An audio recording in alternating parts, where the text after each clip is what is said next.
Okay, our last Ole Miss Rebel of the day, we have Jonathan Mingo, wide receiver. We'll go straight to questions. I'll ask the first. We'll respond out there. You had a little bit of an injury situation last year. It was the first time in your career you went through something. How are you now, and how frustrating was it last year? I'm good now. I'm blessed to be back on the field. And what was the second question again? Was it frustrating, and your first time you had to go through an injury? It's always frustrating being an injury because, you work so hard all season. So it was kind of hard just being out. It was right before the Alabama game, so that's a game you look forward to all season. So I just had to put my head down and just pray about it, and I knew God was going to put me in the right path so I can get back healthy. Okay. Any questions here? Okay, how about the front row here? AP Stedham, WHEP, Foley, Alabama. Jonathan, what is it like to be a receiver in a Lane Kiffin offense, and what's been the most challenging thing for you being a receiver in the SEC? It's a blessing to be a receiver with Coach Kiffin because, receivers, we are his babies. So he puts us in the right position every week to get open, and he loves getting receivers the ball. So in his offense, you just got to play fast and just be ready for a new change every other drive because he's always cooking something up. So we just got to be ready as a receiver.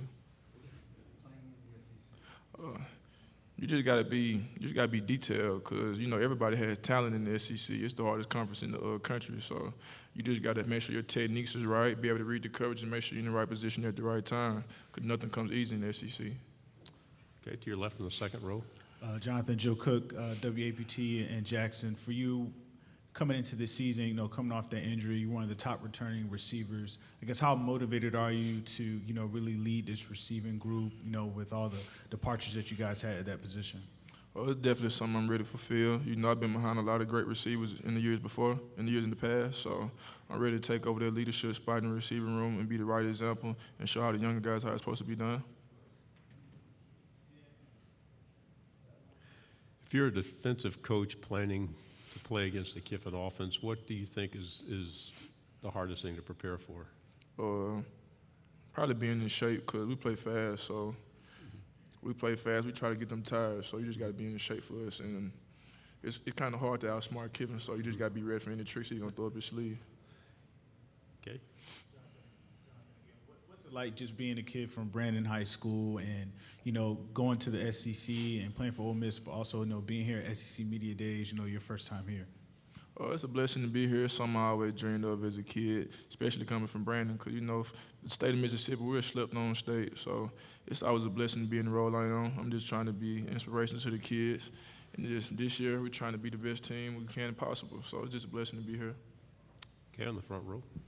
Jonathan, can you give a self-scouting report on your abilities, and what can you say about the quarterback dynamic and the competition that's being held at Ole Miss right now? My abilities in my game, I feel like I can contribute in a lot of ways. I don't feel like I'm just like a deep ball threat. I feel like I can get open in any type of route. I can run the whole route tree. And I feel like I'm a 5-tool receiver. I got all the tools I can to be the best receiver I can be. And what was the second question again?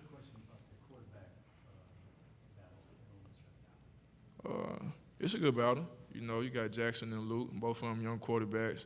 Both of them been working pretty hard the whole all season. So it's always a blessing to have two quarterbacks instead of one. You got two people you can depend on. So I've been getting my chemistry down with them this all season. And whoever the coaches pick at the end of the fall count, I'll be behind them. But, for me, my job doesn't change. My job is to get open and catch the ball. So it doesn't matter who's throwing the ball. The goal remains the same. What challenge does of an up-tempo offense is it for you as a receiver? What are the biggest challenges? You say that again? The biggest challenge of having an up-tempo offense for a receiver like you? Mental, physical? You got to think fast. You can't be celebrating after a play because we try to go fast as possible. So we're trying to, as soon as the play is over with, we're trying to get the ball to the ref and get the next play. So you got to be in shape for this offense. Mm-hmm. You got to be physically ready for it, mentally ready for it, because you got to read coverages on the fly. So it's something you train for in the off season. So, but we're prepared for it. So when the game comes, it'll be easy to us, and the other team's not ready for it. Okay. We have a question in the back row. Dan Peck, ESPN 1067 in Auburn. It seems like Ole Miss has added a lot of veteran players in the transfer portal who are competing to be on different spots on offense. What's it like integrating veteran players, from other systems and working with them and sort of helping bring along guys that maybe have played as much college football as you? It's fun. You know, the transfer portal brought in other receivers. You know, it's good to have experience. So, you know, we lost a lot of people last year. We're losing Braylon and John.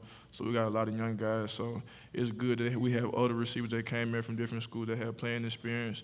So it won't be so much pressure on the younger guys. So bringing in transfer portal is good and bad. It's not really bad, but it's good to have people around you.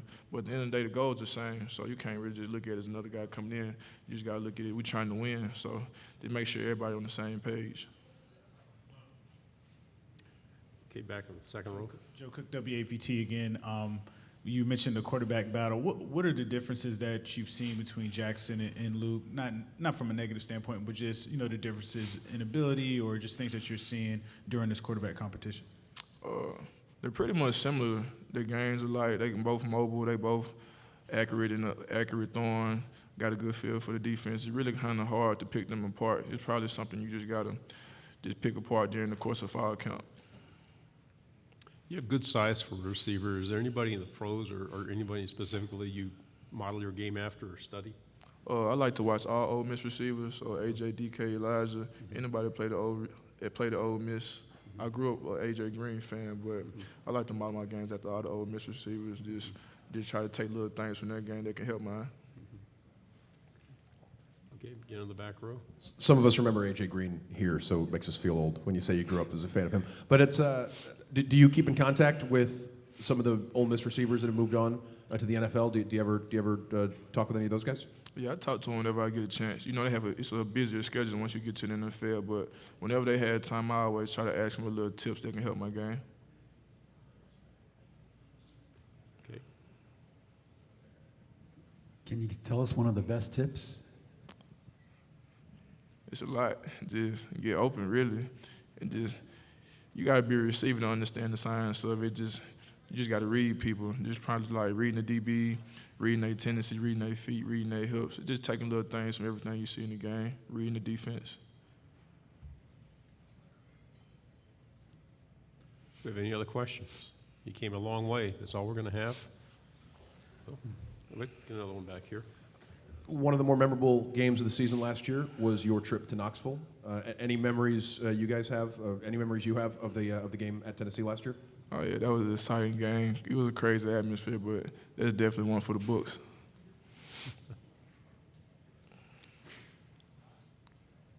Okay, Jonathan, thank you All very right, much. appreciate y'all.